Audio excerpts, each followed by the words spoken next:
오늘 우리에게 주실 하나님의 말씀 함께 보시겠습니다. 구약성경 열왕기하 7장 1절부터 7절입니다. 7장 1절부터 7절 말씀 한 절씩 나누어서 읽도록 하겠습니다. 엘리사가 이르되 여호와의 말씀을 들을지어다. 여호와께서 이르시되 내일 이맘때에 사마리아 성문에서 고운 밀가루 한 스아를 한 세겔로 매매하고 보리 두 수아를 한 세겔로 매매하리라 하셨느니라.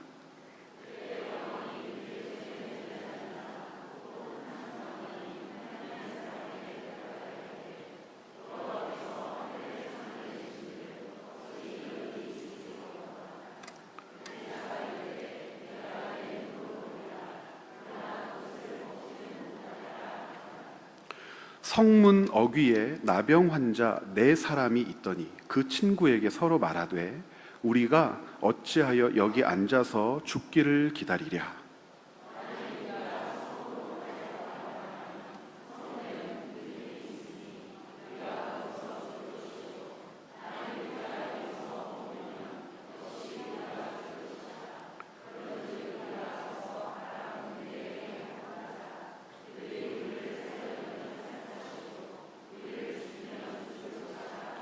아람 진으로 가려 하여 해 질 무렵에 일어나 아람 진영 끝에 이르러서 본즉 그곳에 한 사람도 없으니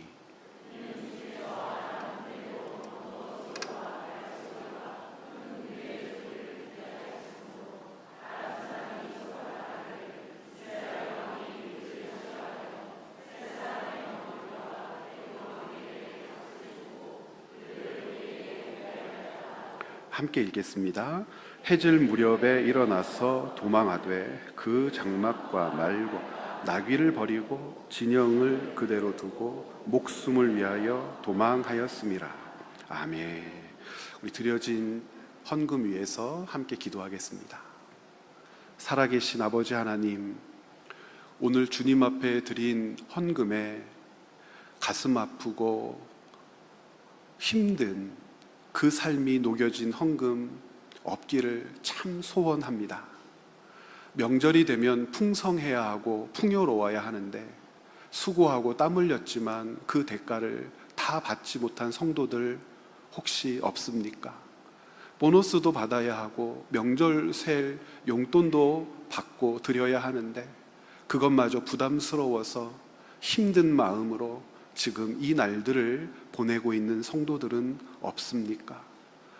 많은 사람들이 명절 특수를 누리고 이 주간을 기대하였는데 예년만큼 팔리지 않고 예년만큼 주문이 없어서 탄식하면서 쌓인 물건을 바라보는 아픈 마음을 가진 성도들은 없습니까?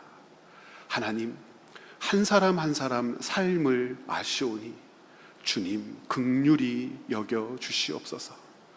아버지 하나님, 주의 백성들 또 이 땅에 사는 많은 사람들 땀 흘려 일한 것들 다른 것들에게 악한 자들에게 낙거체임 당하지 않게 하여 주시옵소서. 수고하고 애쓴 그 결실들 열매들을 따 자녀들을 가르치고 살고 혹은 집도 넉넉하게 옮겨갈 꿈과 소망을 품을 수 있는 이 나라 경제 환경 되도록 은혜의 날이여 주시옵소서. 거짓말하고 도적질하면 망한다는 정의가 세워지게 하여 주시옵소서. 성실하게 일하고 땀 흘려 일하는 사람이 존중받고 사랑받고 미래의 소망을 품을 수 있다는 그 꿈이 무럭무럭 자라는 복된 민족 되게 하여 주시옵소서. 하나님, 우리가 참여하는 많은 경제 형편들, 활동들 있습니다. 채움과 비움의 교회 성도들이 사장님으로 혹은 직원으로 일할 것인데 그렇게 열심히 일하는 직원들 있거들랑 주인에게 또 동료 직원들에게 많은 이익을 안겨다 주는 소중한 사람들 되게 하여 주시고 종업원들을 거느리고 일터를 가꾸어 나가는 주인들 있거들랑 내 것만 챙기는 사람이 아니라 내 것은 조금 줄이더라도 함께 일하는 사람들과 이익을 나눌 수 있는 넉넉한 마음, 사랑의 마음도 허락하여 주시옵소서. 주님, 그렇게 살고 싶습니다, 그렇게 살고 싶습니다 라고 하는 소중한 생각들을 이 헌금에 담아 아버지께 드립니다. 주님을 신뢰하기 때문입니다. 손해보는 것 같지만 남게 하실 것이고, 힘들고 어려운 것 같지만 돌아보면 넉넉하게 채워주신 하나님을 고백하게 하여 주시옵소서. 살아계신 하나님께 내 삶의 터전을 맡기고 주님 하고 부를 때마다 하늘의 창을 여셔서 비가 필요할 때는 비를 뿌려 곡식 자라게 하여 주시고, 햇빛이 필요할 때는 맑은 햇빛을 우리에게 뿌려 또 곡식이 자라게 하여 주시옵소서. 아버지 하나님의 백성들이 주님 하고 부르는 순간순간 먹을 것이 없는지 입을 것이 없는지 자녀 가르치기 힘든지를 살피셔서 하나님 먹여주시고 입혀주시고 채워주시옵소서. 저들의 손끝, 저들의 발끝, 저들이 행하는 모든 행동, 말의 한마디 한마디가 일터에서 사람을 살리고 사람을 세우고 사람에게 소망을 주는 하나님 나라 귀한 백성의 삶 살게 하여 주시옵소서. 오늘도 주님께 드린 이 예물 교회가 바르게 사용하게 하여 주시고, 주님 앞에 부끄럽지 않게 예산을 지출할 수 있는 능력 있는 교회 되게 하여 주시옵소서. 감사드리며 예수님의 이름으로 간절히 기도드리옵나이다. 아멘. 열왕기하 말씀을 계속해서 읽고 있습니다. 여러분, 열왕기하에 등장하는 파편적 이야기들이 참 재미있죠. 여러 이야기들이 참 재미있습니다. 물에 빠진 도끼가 떠오르지를 않나. 여쭤보고 싶은 게 있는데, 도끼가 물에 빠지면 열심히 기도하면 떠오른다고 혹시 믿는 분들 계십니까? 질문이 이상하죠? 혹시 믿는 분들 계십니까? 그러잖아요. 요즘 많은 분들이 안 믿는데요, 저 같은 사람은 믿어요. 그걸 철저하게 믿습니다. 요만큼도 의심하지 않거든요. 어렸을 때는 실제 그런 거 해본 적도 있어요. 도끼는 못 해보고 분수에다가 100원짜리 던져놓고 떠올라라, 떠올라라, 주님의 이름으로 떠오를지어다. 그때는 안 됐거든요. 언젠가 될지도 모른다는 생각을 하면서 그렇게 기도한 적도 있어요. 저는 믿습니다. 그 열왕기하에 있는 이 파편적 기록들 참 재미있죠. 그런데 열왕기하를 읽으면서 그 파편적인 기록 한 대목 한 대목 보는 것도 참 소중한 일이지만, 전체를 조망할 수 있는 눈을 기르는 것 조금 더 중요한 일입니다. 맥락을 따라 읽으십시오. 문맥을 놓치지 말고 성경을 읽어야 이해가 됩니다. 우리 다음 주 묵상훈련에서 항상 할 얘기거든요. 여러분, 진짜 그렇습니다.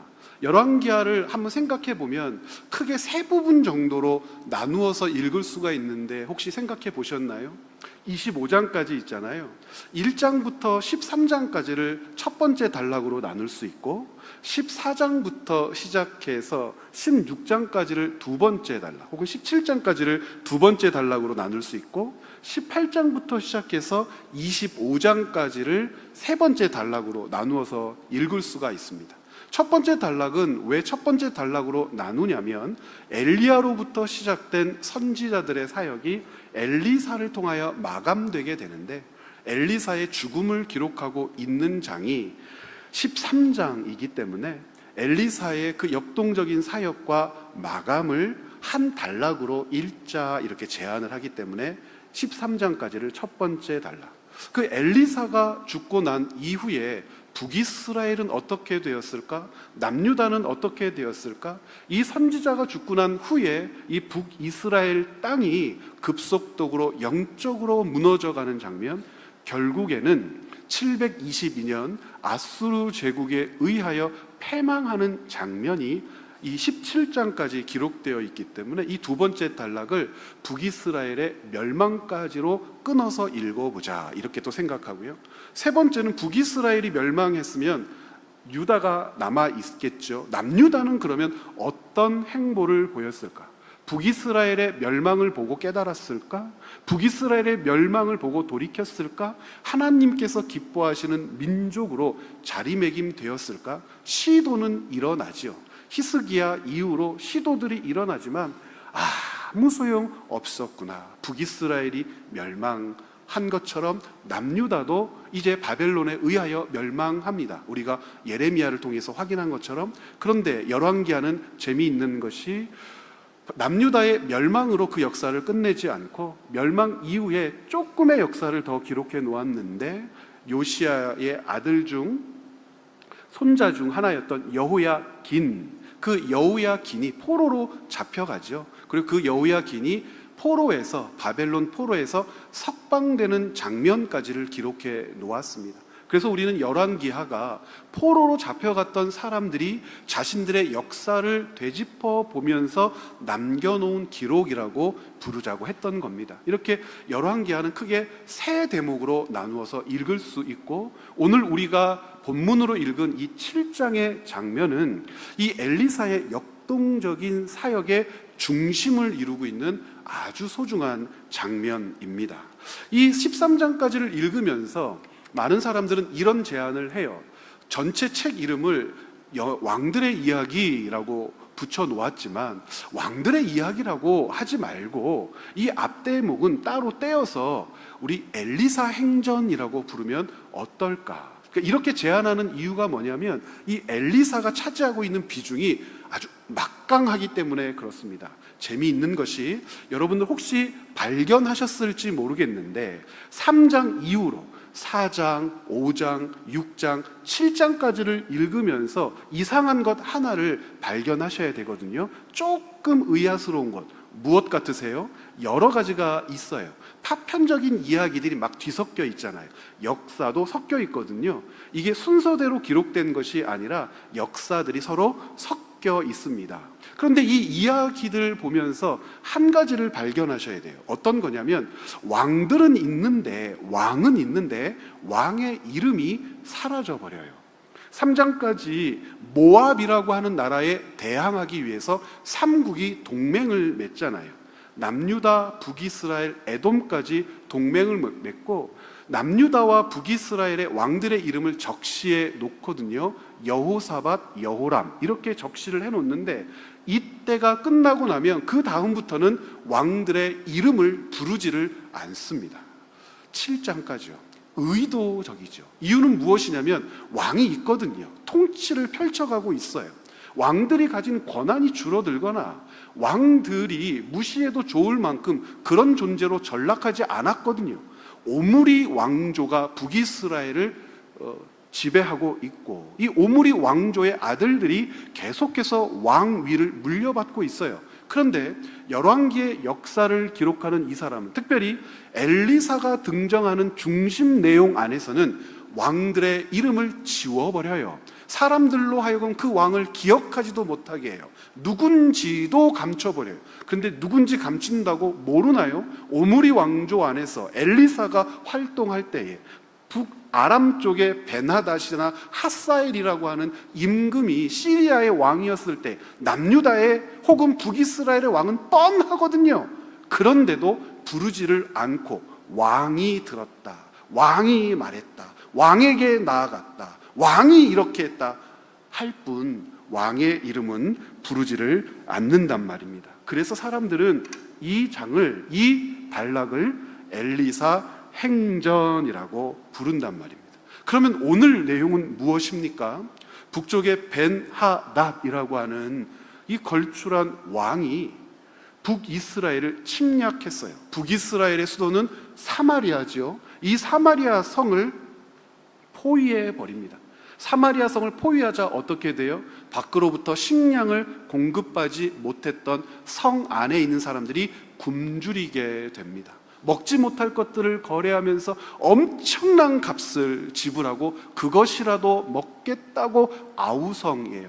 그것도 구하지 못하죠. 심지어는 어떤 일이 벌어져요? 6장을 읽어보았더니 어떤 가정은 자식을 삶아서 나누어 먹었다라고 하는 기록도 있고요. 이것이 문제가 되어 공평하게 서로 순서대로 자식을 삶아 먹자 했는데, 내 자식을 삶아 먹었는데 저 가정이, 저 여인이 자기 자식은 내놓지 않는다고 왕에게 고발하고, 그 왕은 해결해 줄 수 있는 힘도 없고 능력도 없다고 성경이 기록을 남겨놓습니다. 자, 그러면 사마리아 성이 포위된 이 장면이 이르기까지 역사가 뒤바쭉되기도 했다고 했는데, 도대체 이 의미가 무엇일까? 왜 사마리아 성이 포위된 상태로 우리에게 일으켜지고 있을까? 사마리아 성이 해방됐다는 것은 도대체 무슨 뜻일까? 파편적 이야기라고 했습니다. 앞에 있는 이야기들이 다 다른 이야기처럼 보이지만 이 이야기의 흐름, 맥락을 따라서 지금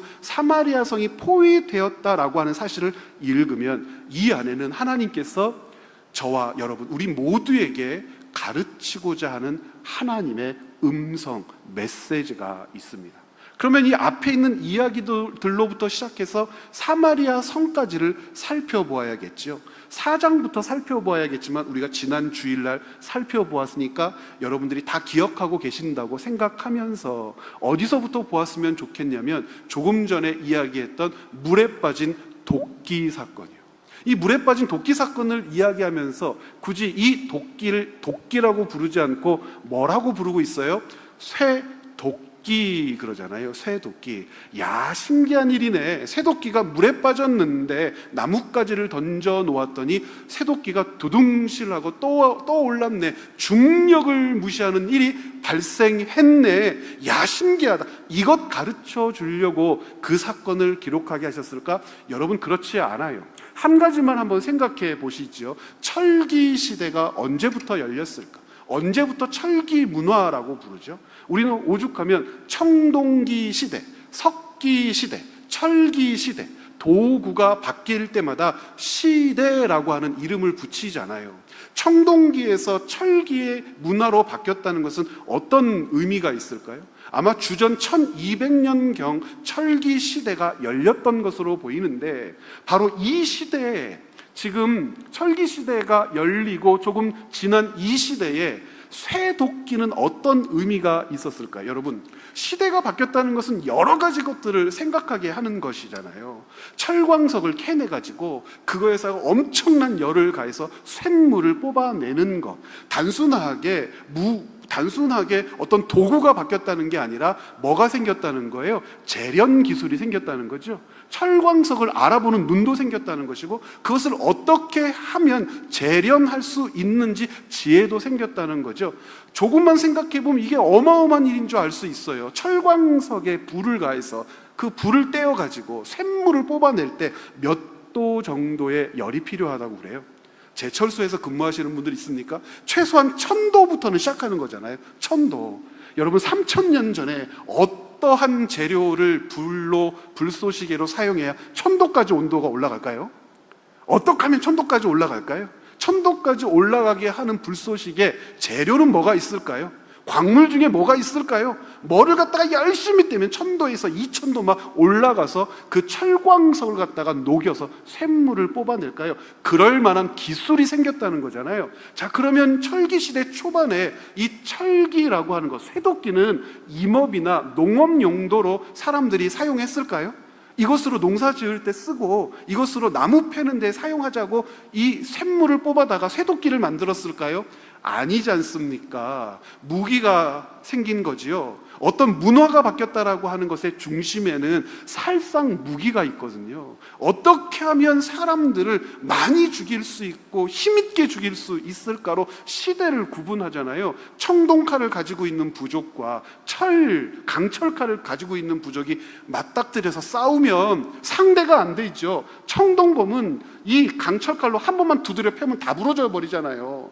청동검으로 사람을 죽이는 일들과 이 강철로 사람을 죽이는 일은 차원이 다른 문제죠. 시대가 바뀐 것 아닙니까? 우리가 산업혁명 이야기할 때도 18세기 산업혁명을 이야기할 때도 증기기관차 얘기하고 그러잖아요. 왜 그렇게 얘기합니까? 1000사람, 100사람이 할 일을 이제 기계가 대신할 수 있는 그 증기의 힘으로 밀어가지고 무언가를 할 수 있는 시대가 바뀐 이런 역사를 우리에게 가르쳐 주지 않습니까? 철기가 그런 거예요. 쇠도끼 도끼라고 하는 이 단순한 도구는 이게 나무를 패다가 실수를 해서 빠뜨린 어떤 것으로만 취급하기에는 굉장히 시대적으로 무거운 의미가 그 안에는 있어요. 문장 안에 그것들이 고스란히 녹아져 있는데요, 나무를 하러 갈 때 선지자의 제자들이 엘리사에게 꼭 같이 가자고 얘기를 해요. 이유가 무엇이었을까요? 그리고 새도끼를 빠뜨린 다음에 주여 아시는 것처럼 이것은 빌려온 것입니다 라고 얘기해요. 첫 번째부터 한번 생각을 해보세요. 나무를 패러 가는데 엘리사가 왜 필요해요? 엘리사가 거기 왜 가야 돼요? 아마도 이 도끼를 빌리는 과정에서부터 문제가 있었을 거예요. 이 도끼를 소유한 사람은 권력자였을 겁니다. 아마도 모든 사람이 도끼를 가지고 있지 않고 쇠도끼를 가지고 있다라고 하는 것 한 가지가 상징적인 내용을 보장했을 겁니다. 힘을 가지고 있다, 권력을 가지고 있다. 쇠도끼를 가지고 있는 것 자체가 이 사람이 가지고 있는 어떤 권한의 크기를 가늠하게 했을 겁니다. 그런데 그 사람이 쇠도끼를 빌려줘요. 아마 누구 때문에 빌려줬던 것 같아요? 엘리사의 낯을 보고 빌려줬던 것 같아요. 엘리사가 차지하고 있는 그 시대에서의 어떤 무게감이라는 게 있잖아요. 엘리사를 보고 빌려줬죠. 그래서 빌려주면서 조건을 달았을 것 같아요. 엘리사가 동행한다는 조건, 엘리사는 나무를 캐러 갈 때 그래서 제자들과 동행하는 거예요. 두 번째는 어떤 생각도 해볼 수 있냐면 쇠도끼로 나무를 자르는 것 자체가 큰 구경거리였을 거예요. 아주 어마어마한 구경거리였을 거예요. 여러분 동네에 자동차 들어올 때 구경하러 가보신 분 혹시 계세요? 그런 동네 사신 분? 우리를 뭘로 보고 지금 그런 눈으로 말씀하시는데요, 여러분 한 50년 전 그러면 좀 그러니까 한 70년 전, 80년 전에 여러분이 사는 동네에 자동차가 한 대 들어왔다고 생각을 한번 해보세요. 구경하러 가실 겁니까? 안 가실 겁니까?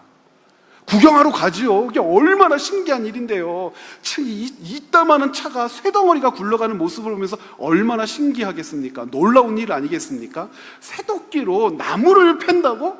쇠도끼로 나무를 팬다고? 이야, 이거 대단한 일이에요. 구경거리예요. 누구도 보기를 바랬던 구경거리였냐면 선생님 엘리사에게도 보기를 바랬던, 엘리사도 궁금했던 것 같아요. 그럼 나도 가지. 엘리사도 보고 싶었던 것 같아요.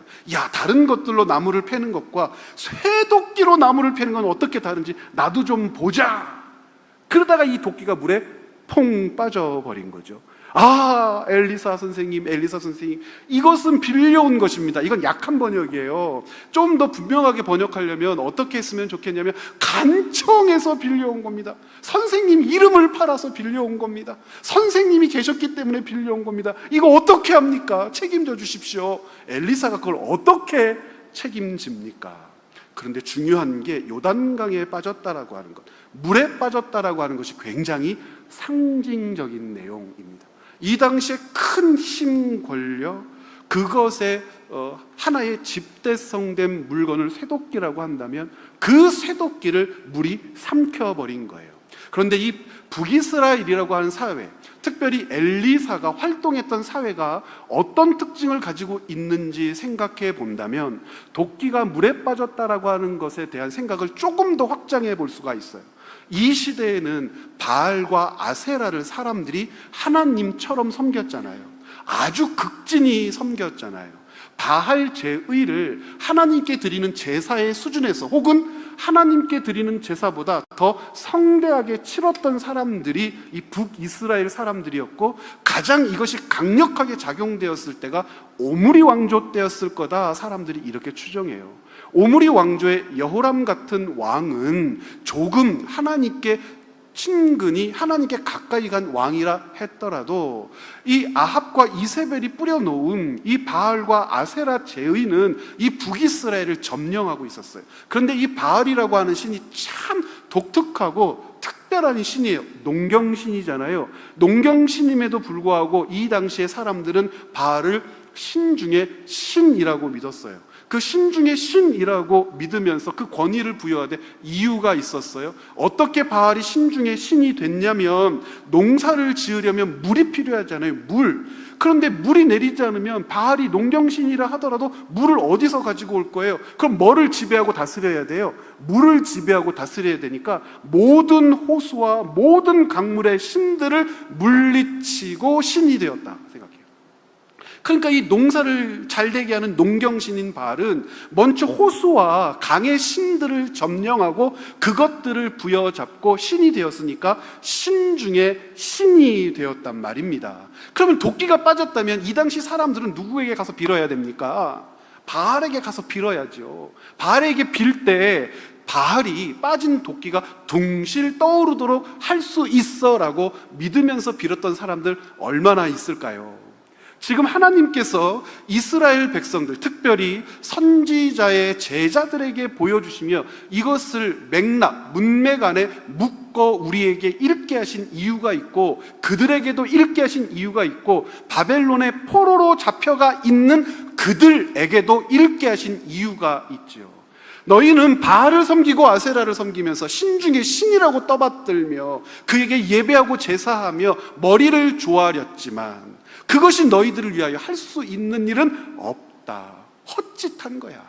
너희들을 구원하거나 너희를 돕거나 너희들과 함께 할 수 있는 신이 아니지. 여호와께서 어떤 일을 하셨나 보라는 거예요. 물을 지배했다고, 농사를 할 수 있도록 너희를 돕는다고, 모든 강력한 무기와 힘이 너희들에게 있어서 자랑거리라고? 아니요. 빠져버린 도끼를 물 깊은 곳에서 건져낼 수 있는 분은 여호와 하나님 한 분, 하나님이 어떤 일을 하실 수 있는 분인지 보라는 거예요.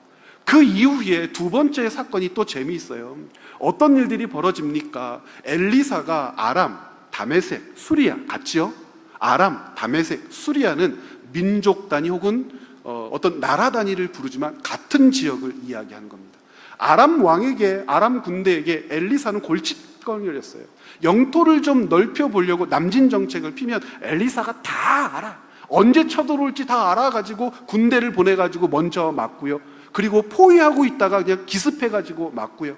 어떤 일들도 하냐면 이 엘리사가 모든 내용을 알고 있기 때문에 어떤 작전을 짜든지 대항하는 작전을 펼쳐 보여서 아람 나라 군대가 북이스라엘 안으로 절대 넘어오지 못하도록, 이 엘리사는 한 사람이었지만 이 한 사람이 북이스라엘의 경계를 아람 나라 앞에서 지키고 있었더니 아람 나라가 아무것도 하지를 못하는 거예요. 생각해낸 거죠. 누구만 없애면 되는 겁니까? 엘리사만 없애면 되는 거죠. 좋은 생각이라고 여겨서 이 엘리사를 잡아오도록 군대를 파견하잖아요. 이때 엘리사가 사마리아를 떠나서 도단이라고 하는 곳에 머물러 있었는데 도단으로 군대가 쳐들어가요. 근데 하나님이 어떤 일을 펼쳐 보이십니까? 그 군대의 눈을 가리워 버리셔서 엘리사를 보지 못하게 하시고 구분하지 못하게 하셨어요. 엘리사가 그 군대, 아람 군대를 끌고 어디까지 나아가냐면 사마리아까지 나아가죠. 도단에서 사마리아까지 약 11마일, 12마일 정도 된다고 해요. 12마일 정도 된다고 한다면 쉽게 키로수로 바꾼다면 한 20km, 19km 조금 넘거든요. 20km 정도 되는 거리를 아람 나라 군대를 끌고 이동을 하는 거예요. 그동안 아람 나라 군대는 눈이 있지만 보지 못하는 맹인의 상태가 되어 엘리사에게 끌려 사마리아까지 들어갑니다. 사마리아에 들어가서 어떤 것을 발견합니까?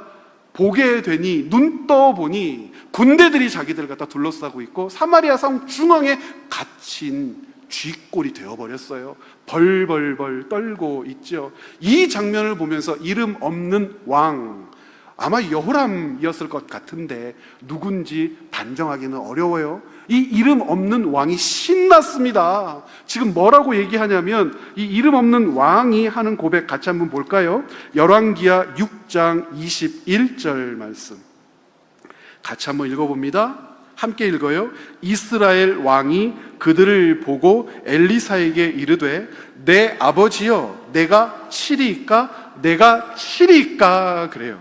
하나님께서 이렇게 신난 왕에게 엘리사를 통하여 뭐라고 말씀하시냐면 제가 읽어볼게요. 22절 대답하되 치지 마소서 칼과 활로 사로잡은 자인들 어찌 치리이까? 떡과 물을 그들 앞에 두어 먹고 마시게 하고 그들의 주인에게로 돌려보내소서. 싹 다 죽여버렸으면 좋겠는데 건드리지도 못하게 하는 거예요. 선대한 다음에 이 아람 나라 군대를 북쪽으로 자기 나라로 돌려보내게 됩니다. 여러분, 그러면 왜 이 일을 하나님께서는 하라고 명령하셨을까?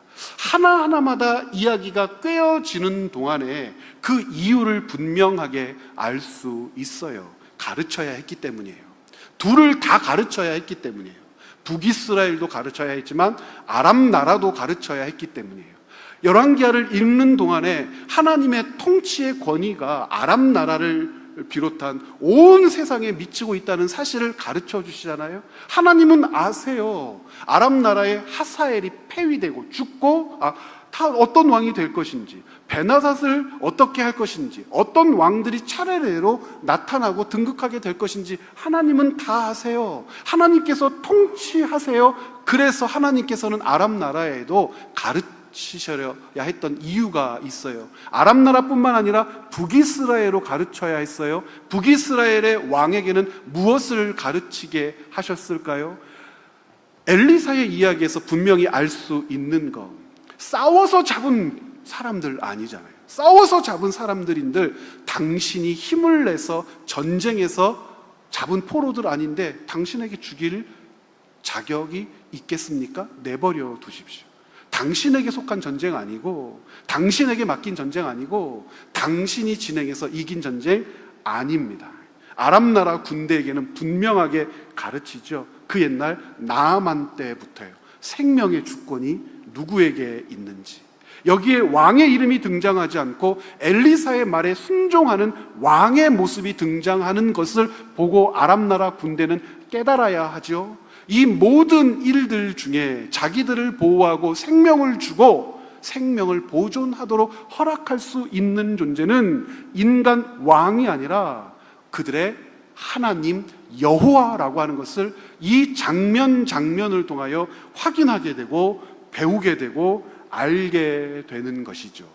이 과정 가운데에 하나님이 이스라엘 백성들에게 주셨던 은혜가 무엇인지를 함께 소급해서 묶어보면 이 메시지가 무엇인지 더 분명해지는데요. 이스라엘 백성들에게는요, 처음부터 전쟁할 때의 원칙이라는 게 있었어요. 싸움의 원칙. 싸움의 기술이 아니라 싸움의 원칙. 싸움의 기술 아닙니다. 원칙. 싸움을 대하는 방식. 신명기 20장 말씀에 보면 하나님이 이스라엘에게 이런 말씀을 하십니다. 3절부터 4절인데요. 여러분 3절 한번 읽어보시겠어요? 함께 읽습니다. 말하여 이르기를 이스라엘아 들으라.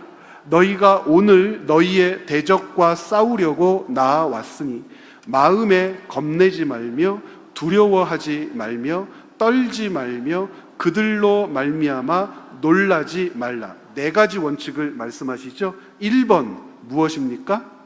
겁내지 말아라. 두려워하지 말아라. 떨지 말아라. 놀라지 말아라. 같은 것이네요. 조금씩 말은 좀 다르지만 같은 것이잖아요. 같은 것. 그러면서 4절에 뭐라고 말씀하시냐면 너희 하나님 여호와는 너희와 함께 행하시며 너희를 위하여 너희 적군과 싸우시고 구원하실 것이다. 하나님이 이스라엘 백성을 구원하신다. 하나님이 이스라엘 백성과 함께 하신다. 이스라엘 백성들이 싸우는 전쟁을 수행하신다고 할 때 이스라엘 백성들이 그 싸움을 바라보며 품어야 할, 지켜내야 할 원칙 4가지. 겁내지 말 것, 두려워하지 말 것, 떨지 말 것, 놀라지 말 것. 여기에는 뭐가 없어요? 싸움의 기술 없어요.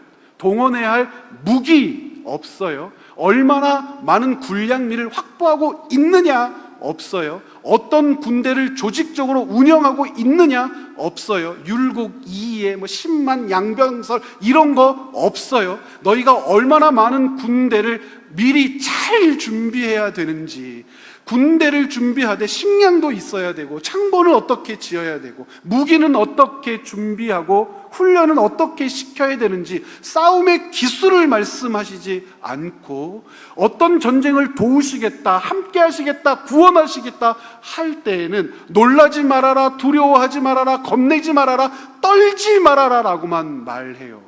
그러면 이 전쟁의 원칙이라고 하는 것이 도대체 뭐예요? 하나님께서 자기 백성을 구원해 내신다고 할 때 그 구원의 의미는 무엇입니까? 하나님께서 놀랍게도 다른 신들과 다른 하나님에 대하여 가르치실 때 이런 전쟁과 같은 것으로 가르치거든요. 다른 신들이 능력 있는 신으로, 위용을 떨치는 신으로 자기 민족을 돕고자 할 때 그 민족들은 신들에게 무엇을 다해야 하는 줄 아세요, 여러분? 의무를 다해야 되는데 수고를 다해야 됩니다. 신에게 구하고 원하고 바라는 것이 많으면 많을수록 그 신들의 백성이 신 앞에서 갖추어야 될 수고라고 하는 것은 정말 대단한 거예요. 바알을 섬길 때도 그렇고요, 바알의 선지자들이 그 마른 하늘에서 불벼락이 내려 제단을 불사르기를 바랄 때 어떤 짓을 했어요? 춤추고 뛰놀고 예배하다가 안 되니까 칼을 가져다가 자기 몸을 상하게 하며 피를 내잖아요. 그와 같은 열심과 수고가 신의 마음을, 신의 행동을 유발할 수 있다고 믿었어요. 모든 세상의 신들이 자기를 섬기는 민족, 백성에게 요구하는 것은 수고와 열심과 헌신이에요. 그런데 하나님께서 자기 백성과 함께 하시겠다고 말씀하시고 전쟁을 수행하겠다고 말씀하시고 자유를 주겠다, 구원을 주겠다 말씀하실 때 놀랍게도 뭐라고 말씀하십니까? 두려워하지 말아라, 떨지 말아라, 고민하지 말아라, 염려하지 말아라. 지금 무엇이 아니라고 말씀하시는 거예요? 수고가 아니라고 말씀하시는 거예요. 하나님의 백성은 어떤 수고로 구원을 얻는다든지, 어떤 수고로 무엇을 얻는다든지, 어떤 수고로 자기들에게 주어진 것을 보존한다든지 그렇지 않다는 거예요. 하나님의 백성들은 그러면 어떻게 생명을 지킬까요? 어떻게 자기 나라와 민족을 지킬까요? 어떻게 지키는지에 대해서 하나님이 이 엘리사의 행전, 엘리사의 역동적인 사역을 통하여 반복적으로 보여주십니다. 어떤 일들이 이스라엘 백성들에게 일어날까요? 6장 26절에 보면은요, 그 가엾은 여인이 왕에게 호소하는 장면이 나타나요. 뭐라고 호소해요? 이스라엘 왕이 성 위로 지나갈 때에 한 여인이 외쳐 이르되 나의 주 왕이여 도우소서, 나의 왕이 되어 주십시오. 그래. 지금 성이 포위됐어요. 아들을 잡아먹었어요. 순서로 잡아먹기로 한 아들을 내놓지 않아요. 너무나 억울하고 분통해서 왕이여 나를 도우소서. 그래. 그때 이 왕이 뭐라고 이야기를 하느냐? 6장 27절 바로 그 다음 절에 보면 이렇게 얘기합니다. 왕이 이르되 여호와께서 너를 돕지 아니하시면 내가 무엇으로 너를 도우랴? 타작마당으로 말미암아 하겠느냐? 포도주 틀로 말미암아 하겠느냐 하니라. 이 왕의 생각, 왕이 자기 백성을 대하는 태도가 어떤 것으로부터 기인했는지 왕과 똑같은 생각을 하고 있는 한 사람을 통해서 확인하게 되는데 7장 2절에 보면은요, 포위당한 이 포위가 하루아침에 풀릴 거라고 엘리사가 예언합니다. 이 하늘 천정부지 끝을 모르고 치솟는 물가가 단번에 정리될 거라고 얘기하고요, 당장 기근에서 해방될 거라고, 내일 그 일이 있을 거라고 얘기하는데요, 왕과 함께 했던 사람이 엘리사를 이렇게 조롱합니다. 7장 2절 말씀 같이 한번 읽어볼까요? 그때에 왕이 그의 손에 의지하는 자 곧 한 장관이 하나님의 사람에게 대답하여 이르되 여호와께서 하늘에 창을 내신들 어찌 이런 일이 있으리요 하더라. 엘리사가 이르되 내가 내 눈으로 보리라, 그러나 그것을 먹지는 못하리라 하니라. 여러분, 하나님께서 창을 열어 자기 백성을 도우시는 장면이 없었어요? 이전에 여러 번 있었죠. 우리 4장부터 읽었잖아요. 선지자 제자의 아내, 죽은 선지자 제자의 아내, 두 아들을 종으로 빼앗길 뻔했던 그 여인을 하나님이 어떻게 도우셨어요?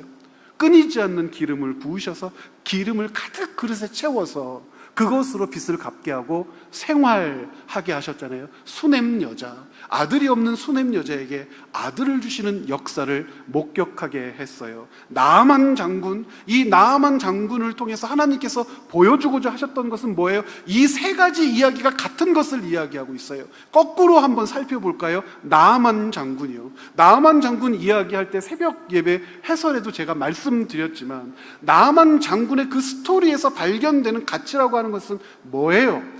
수고와 순종이라고 하는 개념이 있는데요, 나하만이 엘리사의 요구를 듣고 콧방귀를 뀌었던 이유는 무엇일까요?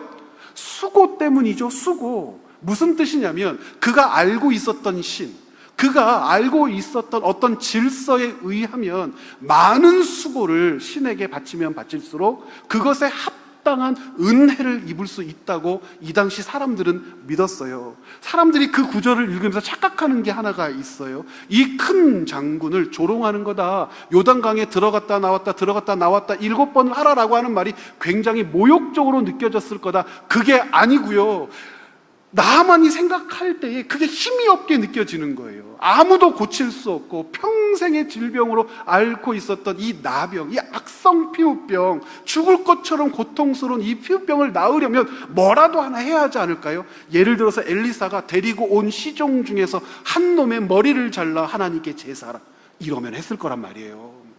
네가 병이 낫고자 하느냐? 하나님 앞에 이런 제물을 드려라, 이런 일들을 해라. 소 500마리를 잡아다가 하나님 앞에 올릴지어다, 이런 수고요. 이러한 수고라면 해볼만 한 거죠. 이렇게 열심을 다하고 이렇게 최선을 다한다면 당연히 돌아오는 게 있지. 내가 지금 이 앓고 있는 이 중병은 이 정도의 열심과 수고가 필요한 것이지. 근데 하나님께서 나아만에게 요구하신 것은 뭐예요? 수고가 아니라 순종이란 말이에요. 7번 요단강 물에 들어갔다 나오면 그 쉬운 일을 하면 질병이 낫는다는 거예요. 자기의 머리, 자기가 가지고 있는 세계관, 가치관, 질서로는 받아들일 수 없는 거예요. 뭔가 가지려면, 얻으려면 뭔가 대단한 것을 제공해야 할 것 같은데 하나님이 요구하시는 것이라고는 요단강에 7번 들어갔다 나오라는 거예요. 여러분, 수냄 여인도 마찬가지죠. 수냄 여인이 놀리지 말라고 그랬어요. 주여, 선지자여, 나를 놀리지 마소서, 거짓말하지 마십시오. 저희들은 그런 수고를 할 수가 없습니다. 이미 내 남편은 늙었어요. 모든 것이 끝났어요. 나는 할 수가 없어요. 어떤 수고로 우리가 자식을 얻을 수 있겠습니까? 죽은 선지자의 아내도 마찬가지죠. 무슨 수고를 했어요? 그들이 얻은 은혜, 그들이 얻은 생명, 그들이 발견한 길이라고 하는 것에 인간의 수고라고 하는 것이 발견돼요? 아니란 말이에요. 하나님 백성에게 요구하는 것, 전쟁 원칙을 통해서도 우리 모두가 확인하도록 말씀으로 기록된 것, 전쟁에 임할 때는 두려워하지 말아라, 겁내지 말아라, 떨지 말아라, 근심하지 말아라. 이 전쟁은, 너희들에게 속한 모든 전쟁은 사람의 수고로 극복하거나 이기거나 쟁취할 수 있는 것이 아니라 하나님을 신뢰하는 것으로, 하나님이 어떤 분이신지 고백하는 것으로, 하나님이 할 수 있는 일을 인정하는 것으로만 이길 수 있고 얻을 수 있는 길이라고 분명하게 말씀하시죠. 자, 이 왕이나 왕의 장관이나 자기들이 가지고 있는 세계관 안에 갇혀 있죠. 사람이 어떤 수고를 해야 하늘의 문을 열 수 있을까? 그 문을 연다 하더라도 사람이 어떤 수고를 들여 하나님께 드린들 우리의 포위가 풀어질 수 있을까? 사람이 어떤 것을 드리고 어떤 수고를 해야 하나님이 우리에게 은혜를 주실 수 있을까? 우리가 가지고 있는 어떤 수고도 그에 걸맞는, 즉 하나님께 기대하는 것에 걸맞는 수고를 드릴 수 없으니 포기해라. 이것이 사람들이 가지고 있는 생각이며 세상 질서 안에 갇힌 하나님 앞에서 가지고 있었던 악한 태도였단 말입니다. 하나님께서 이스라엘 백성들에게, 그리고 이 말씀들을 통해서 우리에게 보여주고자 하시는 것, 그리고 가르치고자 하시는 것, 하나님이 우리에게 요구하시는 것, 수고입니까? 어떤 수고를 하면 물에 빠진 도끼가 떠오를까요? 어떤 수고를 하면 둘러싸인 군대로부터 자유함을 얻을 수 있을까요? 우리가 맞닥뜨린 영적인 문제건 우리 삶의 문제건 어떤 수고가 필요할까요? 왜 수고를 찾냐면 수고가 가치 있다고 믿기 때문에 그래요. 하나님이 나를 도우신다면, 나와 함께 하신다면 내 편에서 해야 할 어떤 것이 있어야 하지 않을까? 어떤 분들은 양심의 문제로 이런 것들을 이야기하기도 하지만, 내가 가지고 있는 삶의 질서나 내가 몸담고 있는, 그리고 나를 적시고 있는 가치관 안에서는 내가 얻고자 하는 것과 수고가 같아야 한다고 생각합니다. 늘 경쟁하면서 살았기 때문에. 그런데 하나님이 자기 백성에게 정말 기대하시는 것은 수고가 아니라 순종이에요. 사람이 하나님의 백성답게 살지 못하는 이유는 수고하지 않아서가 아니라 순종하지 않아서예요. 내 이웃을 내 몸과 같이 사랑하라 못하는 이유는 수고하지 못해서가 아니라 순종하지 못해서예요. 주님의 백성답게 말하고 행동하라는 수고하지 못하기 때문이 아니라 순종하지 못하기 때문이에요. 여러분, 하나님 나라 가는데 쌀 1000가마가 필요하다라고 한다면 어떤 수고라도 하시겠죠? 이유를 막론하고 1000가마만 가지고 온다면, 하나님이 천국에 들여보내주겠다 하신다면 강도짓도 괜찮지 않을까요? 사람은 그렇게 세상을 살아요. 수고로 우리가 무엇인가를 얻을 수 있다고 그래요. 그런데 제가 이것을 왜 악한 것이라고 했냐면, 우리의 수고가 하나님의 마음을 바꾸고, 우리의 수고로 하나님의 뜻을 바꾸고, 하나님의 손을 길게도 하고 짧게도 하고, 우리의 수고가 하나님을 하여금 열심히 하게도 하고 덜 하게도 한다면, 그 수고를 다할 수 없는 자들은, 수고를 준비할 수 없는 자들은 어떻게 하나님의 백성답게 살아요? 수많은 수고들이 교회 안에도 있죠. 그런데 이 수많은 수고들이 가치 있는 이유는 무엇일까요? 순종 위에 세워진 열심이기 때문에 그렇습니다. 수고가 아니라 순종이란 말입니다. 세상의 신들과 그 신들이 만들어 놓은 질서에서 벗어나고 싶지 않은 이유는, 수고는 할 수 있겠으나 순종은 할 수 없다는 저항이에요. 하나님께서 만들어 놓으신 저항, 그 법에 대한 저항. 나누고 베풀고 섬겨야지. 고아와 과부를 돌보는 것을 잊지 말아야지. 나보다 남을 더 낮게 여기며 귀하게 여겨야지. 네 것보다도 너를 세우신 하나님의 뜻이, 너를 통하여 그를 살리려고 하시는 하나님의 뜻인 줄 인정해야지. 다 싫은 거예요. 내가 왜? 우리가 왜? 내가 왜? 우리가 왜 그렇게 살아야 하는가? 하나님은 반복해서 우리에게 보여주시죠. 수냄 여자에게 아들을 주시고, 종으로 끌려갈 두 아들을 지키시기 위하여 기름을 부어주시고, 적군이라 하더라도 그 환자, 병자가 수고가 아닌 순종의 가치를 깨달을 때에 그의 질병을 낫게도 하시며, 오늘도 우리에게 말씀하시는 것이 있어요. 기독교 신앙의 가치에는 수고가 아니라 순종이 먼저입니다. 이 순종의 가치, 즉 말씀을 조차 살아내려는 이 가치를 붙들어야 갈등할 수 있고, 자기 삶을 살펴 회개할 수도 있어요. 여러분, 그리스도인으로 살면서 갈등하지 않는 삶이 가능할까요? 불가능해요. 왜냐하면 수고로 대체하려는 일이 아닌 순종으로 주님의 백성됨을 드러내야 하는 순간순간 우리는 갈등할 거예요. 거짓말하지 않기 위하여 갈등하고, 사기치지 않기 위하여 갈등하고, 나보다 남을 더 낮게 여기기 위하여 갈등하고, 내 몫을 주장하는 것이 아니라 다른 사람의 몫을 주장하기 위하여, 지켜주기 위하여 갈등하고, 내 땀의 결실이 내 곳간을 채우는 것이 아니라 많은 사람을 살리는 것이 되게 하기 위하여 갈등하면서 하나님의 질서를 내 것으로 만들어야 하니 어찌 갈등하지 않을 수 있겠냔 말입니다. 화면을 한번 같이 보면서 오늘 결론을 함께 눈으로 읽어주시겠습니까? 하나님의 구원은 사람의 수고로 만들어지는 결과가 아니라 순종으로만 누릴 수 있는 역사지요. 죽은 선지자의 아내, 수넴 여인, 나아만 장군, 그리고 불병과 불말을 목격했던 도단의 시종, 노임을 입었던 사마리아 사람들, 하나님은 엘리사 행전을 통해 그들에게 들려주고 보여주고 또 보여주시죠. 그리고 오늘날 우리들에게도요. 그러나 그들의 나라는 722년에 멸망했다가 결론이에요. 사람이 하나님이 예비하신 것을 보지 못하고 듣지 못했던 이유는 자기의 수고를 하나님의 약속보다 앞세웠기 때문이고, 자신의 수고와 하나님이 주실 은혜를 거래하려고 했기 때문입니다.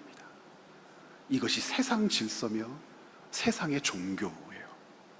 수고가 아니라 순종이라고 깨닫는 사람이 얻을 복이 있습니다. 나아만 장군처럼요. 순종이 무엇인지 몰라도 오늘 본문에서 확인한 4명의 나병 환자요, 이 사람들은 순종이 무엇인지 모르죠. 행동도 그랬어요. 순종이 무엇인지 몰라도 사람의 한계와 무지를 인정하는 그런 자가 얻을 은혜가 있다고도 말씀하십니다. 여러분, 적어도 그리스도인은 이 둘 중에 하나는 살아내야 해요. 하나님 앞에서 자기의 한계, 나의 무지, 나의 연약함을 고백함으로 은혜를 구하든지, 수고가 아니라 순종으로 주님이 주시지 않고는 배길 수 없는 능력 있는 삶을 살든지, 바라기는 자라남으로 그리스도인의 가치됨이 수고가 아니라 순종에 있다고 믿는 것이겠지만, 적어도 오늘 우리가 본문에서 읽은 4명의 이 피부병 환자와 같이 자신들의 한계, 자신들이 할 수 없는 일에 대한 고백은 있어야 주님이 하신 일을 볼 것 아니냔 말이에요. 우리의 왕이신 하나님은 바로 우리에게 이와 같은 사람이 되라고 요구하시고, 이와 같은 사람을 위하여 일하신다고 가르치십니다. 오늘 우리에게 말씀하시는 것, 그래서 분명해요. 수고가 아니라 순종이라고 말씀하십니다. 말씀에 순종하는 사람의 수고는 하나님의 응답이에요. 하나님의 역사가 시작됐다는 뜻입니다. 채움과 비움의 교회는 수고로 교회의 성을 쌓는 공동체가 아니라 순종으로 하나님이 하시는 일을 목격하는 교회 되기를 원합니다. 우리 모두 각오를 단단히 해야죠. 순종은 수고보다 어렵습니다. 차라리 쌀 1000가마니를 바치고 말지 요단강에 7번 들어왔다 나가는 것 어렵습니다. 자존심이 상하고요, 귀찮다고 말하는 사람도 있고요, 제일 중요한 거, 야, 그래도 뭔가를 얻으려면 이 정도로 되겠어라고 하는 교만이에요. 하나님은 우리에게 수고가 아닌 순종을 요구하십니다. 저와 여러분, 요단강에 7번은 들어갔다 나올 수 있잖아요. 복이죠. 앞뒤 좌우 함께 좀 인사하실까요? 추석맞이 복을 빌어줬으면 좋겠습니다. 수고가 아니라 순종의 삶을 사십시오. 함께 기도하시겠습니다.